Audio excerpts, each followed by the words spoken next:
coup, je viens essentiellement des cultures des musiques électroniques, d'un point de vue institutionnel, d'une formation électroacoustique, musique acousmatique en conservatoire. Et en parallèle, je dis bien en parallèle parce qu'avant, il n'était pas question de mélanger les deux, mais plutôt des pratiques des musiques techno, musique électronique, on va dire au sens large. Donc aujourd'hui, j'ai toujours ces mêmes pratiques où je me suis spécialisé depuis une quinzaine d'années dans la pratique du synthétiseur modulaire, analogique et digital. Voilà, donc où j'ai pu évoluer, je continue d'évoluer avec différents projets artistiques, notamment un en ce moment avec une rappeuse, voilà, sur un projet qui s'appelle Gazelle. Et donc du coup, mon autre petit volet, entre guillemets, artistique, c'est que je fais pas mal de réalisations ou d'enregistrements, mixage, voilà, de production de discographique. À mon sens, quand on parle de nouvelles technologies ou des technologies électroniques, tout ça, enfin, le sens commun entre ce qui est de la technique et ce qui est de l'artistique est de plus en plus poreux et c'est tant mieux. C'est-à-dire que pour moi, un technicien son qui se retrouve à sonoriser un concert, finalement, il a quand même une grosse emprise sur l'artistique et peut vraiment faire ou non passer le message artistique. Voilà.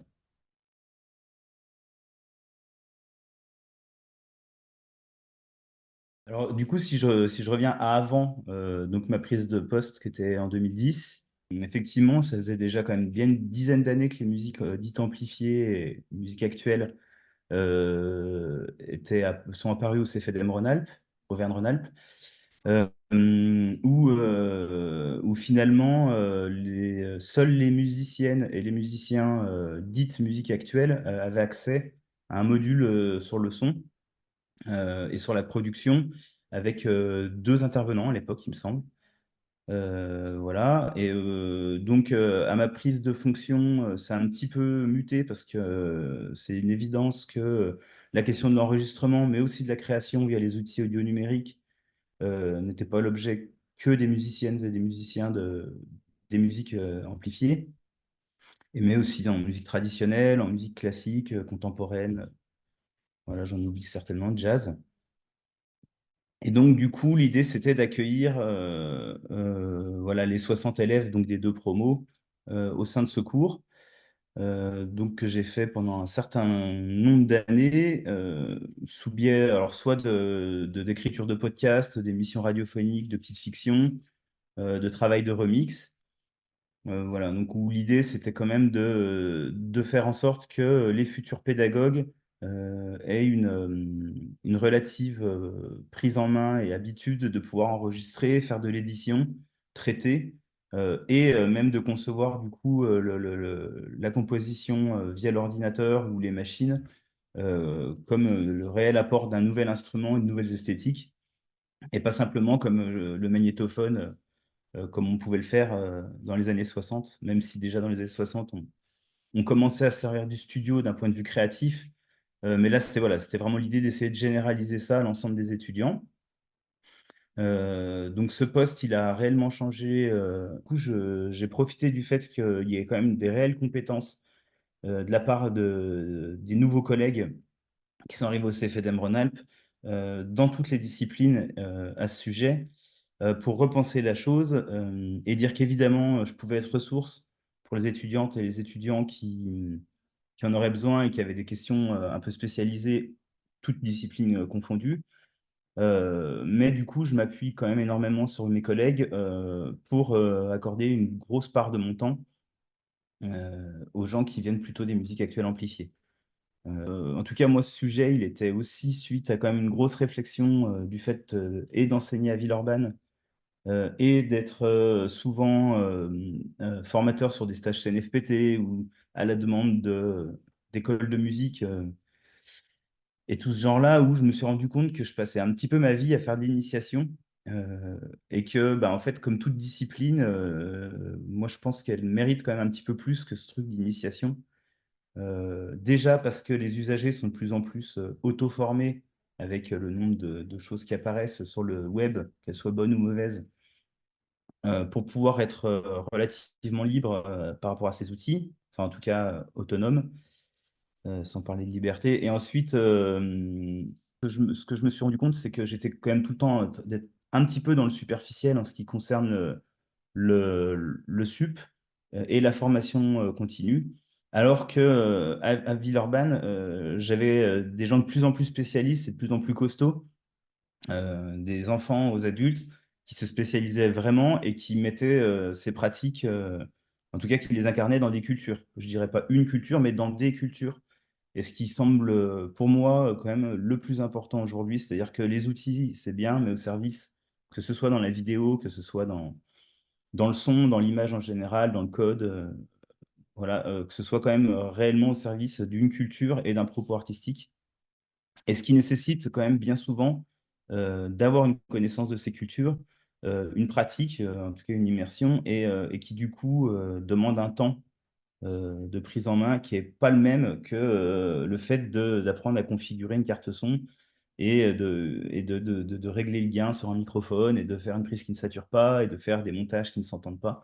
Ouais, enfin, c'est-à-dire qu'on dépasse un petit peu ce truc-là et je me suis dit, bon, bah quand même, là, c'est quand même. Au début, je comprenais, enfin, c'est-à-dire que des choses nouvelles qui arrivaient dans l'institution, je comprenais qu'elles restent à l'état de on ouvre des fenêtres et on montre que ça existe. Et je trouve que, comme tu le disais, 2000, bah, 25 ans plus tard, on en reste un petit peu là.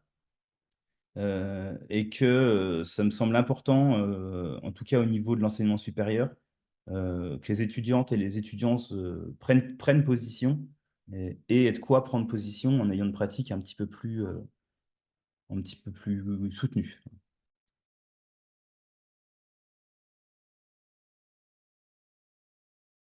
Bah, les moyens, on va dire que je les ai un petit peu plus depuis cette refonte et depuis la réorganisation de mon emploi du temps. Mais souvent, les moyens, ils ne dépendent pas simplement du côté du formateur ou de la formatrice. Après, bon, c'est multifactoriel, hein, et c'est pas si simple comme question. Mais il y a aussi un point de vue plus politique de l'établissement et qui fait que moi, je trouve qu'on est encore vraiment dans un format, si je prends le CFEDEM, et après je pourrais peut-être aller plus loin, mais où bah, les étudiants ont énormément de travail, c'est-à-dire qu'ils ont quand même, on veut à la fois faire du neuf et refondre des choses, mais sans forcément rien mettre de côté de ce qui existait avant. On a un peu du mal avec le changement, je trouve. Alors, il ne s'agit pas de faire tabula rasa et de tout envoyer baldinguer au service des cultures électroniques ou du digital ou toutes ces choses-là. C'est-à-dire que moi, à mon sens, on reste dans des choses et dans des productions relativement légères, non pas d'un manque de volonté des étudiantes et des étudiants, c'est clair, mais du fait qu'ils sont énormément, énormément, énormément pris par euh, tout un tas d'autres occupations et travaux à rendre qui, il me semble, pourraient être un peu refondus et repensés. Et donc, en fait, il y a quand même ce discours de se dire, bah, on y va, mais en fait, on y va, mais les étudiants, pour eux, on reste dans quelque chose où ça représente une dizaine de cours de 2-3 heures, donc un peu comme un module plus plus, et où, en fait, finalement, ben, il faut que le travail avance presque pendant ces modules, ce qui est à la fois sympa et pourquoi pas, mais à la fois, c'est que c'est avec assez peu d'opportunités, et par manque de moyens matériels et par manque de temps, d'avoir un réel travail seul ou en groupe. Et donc, du coup, c'est un petit peu comme, enfin, comme toute pratique artistique, c'est comme s'il s'agissait d'écrire de la poésie ou de la peinture ou, voilà, ou de se mettre au violoncelle. Enfin, c'est-à-dire que, il y a quand même un moment où je pense que de pouvoir se confronter à ces objets de manière, enfin, sur la durée, dans le temps et en dehors du moment pédagogique, ça me semble important et c'est pour l'instant pas le cas. En ce qui concerne les collègues en classique, en jazz, en musique trad, il y a des vraies compétences. Encore une fois, il y a des vraies compétences de la part des formateurs, une réelle envie de la part des étudiantes et des étudiants. Mais ça se résume encore une fois bah, à une semaine du son, une semaine sur l'année par exemple, ou un truc comme ça. Et donc du coup, on en revient un petit peu à ce que je disais, c'est-à-dire que sous gouverne d'un programme et de tout un tas de travaux tout aussi indispensables les uns que les autres, finalement, cet objet-là, et là on reste dans l'usage du numérique, encore une fois simplement pour le côté créatif et de l'enregistrement, hein. C'est-à-dire que on voit bien que ça peut aller bien plus loin d'un point de vue artistique global et encore plus sur la pédagogie. Mais déjà, rien qu'à cet endroit-là, l'espace qui est consacré est moindre. Et c'est pas faute d'avoir des gens réellement compétents. Et justement, ce qui fait, à mon sens, aussi la force de ce centre de formation, c'est que les points de vue sont plus unilatéraux maintenant. Il y a premièrement des vraies grosses compétences chez les étudiantes et les étudiants qui arrivent. Il y a des vraies compétences chez les formatrices et formateurs. Et donc, du coup, voilà, du coup, moi, j'ai un petit peu des fois, je suis un peu en train de dire, mais qu'attend-on et pourquoi cette chose-là, elle est pas plus au centre du programme, entre guillemets, sur 2 ans, sur les 2 ans où on a la formation initiale.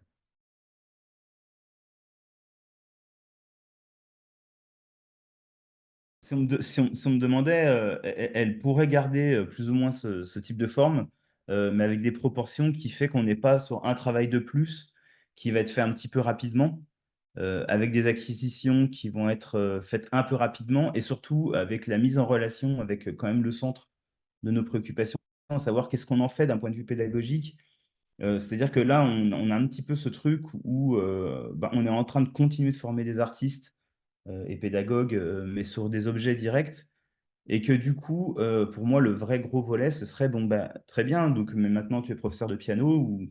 ou voilà, ou de flûte à bec. Ces objets, qu'est-ce que tu en fais sur le terrain et comment vraiment on met ça à profit. Donc ça, ce serait déjà une vraie piste de réflexion. Et alors pour moi, là, c'est un discours qui va sembler assez réactionnaire, mais ce serait quand même avoir un niveau d'exigence qui dépasse celui de la brève maquette. Je me dis, oui, mais alors finalement, le point d'équilibre entre ce que je vais attendre de gens qui passent quand même une licence, heu, et puis de gens qui sont simplement sur un cycle initial, il est quasiment équivalent, et donc du coup, on se retrouve, parfois, pour recevoir énormément de gens qui passent des CA, qui passent des DE, qui passent tout un tas de choses, en tant que tuteur. Je me retrouve à me retrouver de manière fort désagréable avec des étudiantes et des étudiants qui clairement, n'ont pas les compétences des élèves que je leur mets à disposition. Et alors ça m'est arrivé quand même plusieurs fois et via diverses structures. Et j'avoue que déjà, ça me met dans une position qui est pas agréable et surtout dans un niveau de réflexion, je me dis: «Bon, là, il y a quand même un vrai souci» parce que, bah, il y a des gens qui prennent ça au sérieux, qui c'est dans leur pratique, de tous les jours. Ils le mettent au service, d'une ou plusieurs cultures, que ce soit avec le théâtre, avec la danse, dans des soirées techno, ce genre de choses. Et en fait, on a face à je les mets face à des gens qui vont rester un petit peu vagues, superficiels,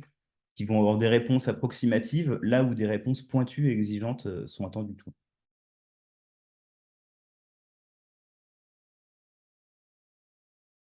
Déjà, je suis assez peu surpris, hein, moi, de ce type de réponse, en France. C'est-à-dire que des endroits où on peut se spécialiser, dans ces musiques-là, ça reste, quand même, relativement, sporadique. Heu Premièrement, comme je disais, c'est souvent, des gens qui vont être détachés, mais où ça va être une petite virgule ou quelque chose qui va faire partie de leur poste, et donc on va rester à l'état de l'initiation. Voilà, donc ça, moi, c'est quelque chose, en tout cas, je sais qu'à l'ENM et au CFLM, j'essaye de vraiment, lutter contre cette chose-là. Mais on se rend compte que c'est pas simple. Ensuite, on se rend compte qu'il y a quand même effectivement la question du «tuto» entre guillemets, la place YouTube avec, tout son lot d'informations et de désinformations. Parce qu'un des avantages, c'est qu'aujourd'hui tout le monde peut mettre, à profit des autres son savoir. Le problème, c'est qu'il y a une réflexion didactique qui est souvent assez légère et qui finalement est difficile à mettre entre les mains de tout le monde parce que ça part souvent du postulat que les gens vont avoir besoin de ce dont on a eu besoin.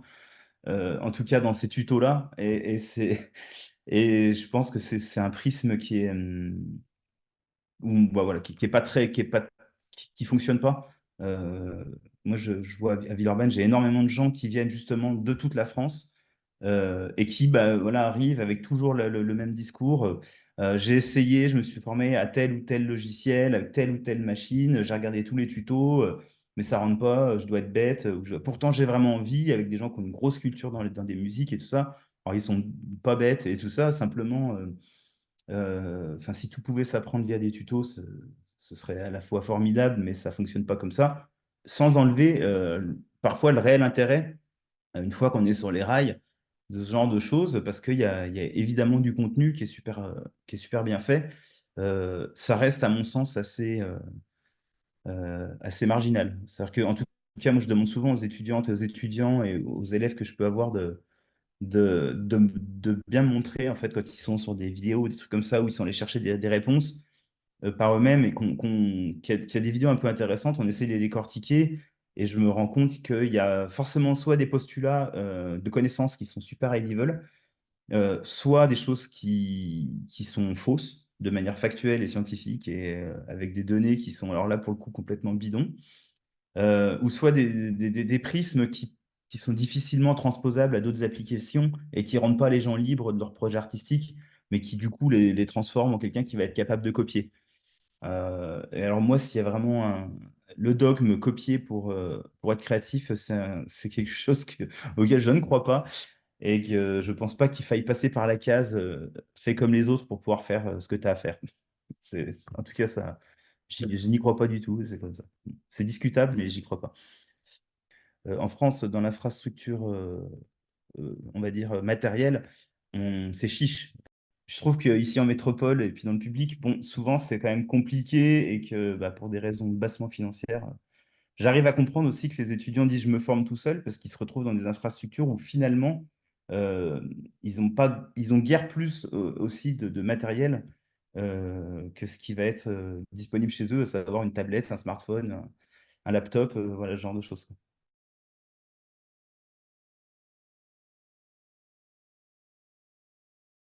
Alors moi, j'ai une position, effectivement, où, comme tout le monde, ça me questionne, avec la part d'excitation, on va dire positive, et la part de peur que ça peut générer, que ce soit d'un point de vue artistique, mais encore plus pédagogique, où je pense qu'il faut quand même vite s'en saisir, et qu'il y a quand même un moment où là, c'est clairement au niveau de l'éducation nationale, en tout cas du primaire, voire du secondaire, où si on veut rendre les gens libres, euh, il faut les éduquer aux réseaux sociaux, aux jeux vidéo, à ces choses-là, et que ce soit pris de manière beaucoup plus sérieuse, euh, parce que bah, du temps actif devant un écran, ça peut éviter des gens passifs devant un écran. Nous, on ne peut pas le mettre de côté, hein, c'est-à-dire que le nombre de logiciels, pour citer enfin, en tout cas que ce soit de retouche photo, de vidéo, de son, aujourd'hui avec des grosses firmes, notamment un gros logiciel allemand qui maintenant vient énormément d'équiper. Voilà, on se rend compte qu'à la fois c'est un super outil, c'est incroyable, que ça peut pousser à des choses artistiques qui sont très chouettes. Je pense que de toute façon, ça remplacera pas, clairement, l'outil remplacera pas l'artiste. C'est-à-dire que c'est un nouvel outil, enfin, voilà, comme le jour où on s'arrêtait de peindre sur du bois pour peindre sur des toiles, enfin, ça a pas fait des moins bons peintres. Et ce que je veux dire, voilà, c'est pour moi, c'est la suite logique. En ce qui concerne l'enseignement et même le côté éducatif, je pense qu'on a quand même intérêt à prendre les choses à bras le corps et avoir un peu plus que des groupes de réflexion, mais des groupes de mise en application avec ces objets-là, parce que qu'on le veuille ou non, ils sont là. Et qu'il y a assez peu de chances qu'on prenne un autre chemin. Donc, c'est-à-dire que si on veut rendre les gens, en tout cas, libres à cet endroit-là, il va falloir les rendre autonomes et avoir un vrai esprit critique. Et que je pense que le jour où, au collège ou en primaire, ben, on expliquera ce que sont vraiment les réseaux sociaux, ce que sont réellement les IA, on comprendra ce que sont que les deepfakes, ce que sont que toutes ces choses qui découlent des IA. Et que, voilà, à mon avis, il faut y aller un petit peu plus que ça et arrêter de se dire, oh, c'est tout nouveau, on va regarder ça de loin. Moi, je ne suis pas du tout spécialiste, mais alors pour les utiliser à différents endroits dans la musique, voilà, je me rends compte que c'est là et que c'est bien là quand même.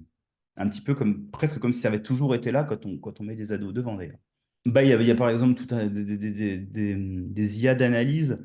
qui permettent de voir le tempérament, le tuning d'une production, de voir les modèles de groupe, à savoir les placements rythmiques, qui vont pouvoir proposer des motifs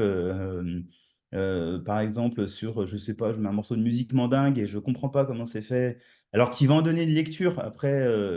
est-ce qu'elle est liée aux cultures mandingues ou est-ce qu'elle est liée à une lecture d'une IA? Ça, c'est la grande question, mais en tout cas qui va être opérationnel, un peu tout de suite, qui va permettre de pouvoir écrire et de faire calquer sur un sample de tourne de djembé Fola, un synthétiseur ou ce genre de choses, sans que ça pose de problème, et d'un point de vue même enfin voilà, quand on fait un peu de communication digitale, pour les projets artistiques, on se rend compte que, bah, dans la retouche de photos, dans ce genre de choses, les choses proposées par les logiciels de retouche de photos, en tout cas dans les plus célèbres, Heu on a tout un tas de choses, qui peut nous pousser hors de nos compétences, lorsqu'on n'est pas spécialiste et donner des résultats assez immédiats, et assez bluffants, quoi. Donc en tout cas, moi, pour ma part, c'est ça et c'est surtout aussi sur le travail de composition, d'analyse, et de modèles proposés, de modèles de groove, de modèles rythmiques, de modèles enfin voilà, de diapason, de tempérament, qui sont quand même assez bluffants, voilà, que ce soit en termes d'analyse ou de mise en pratique.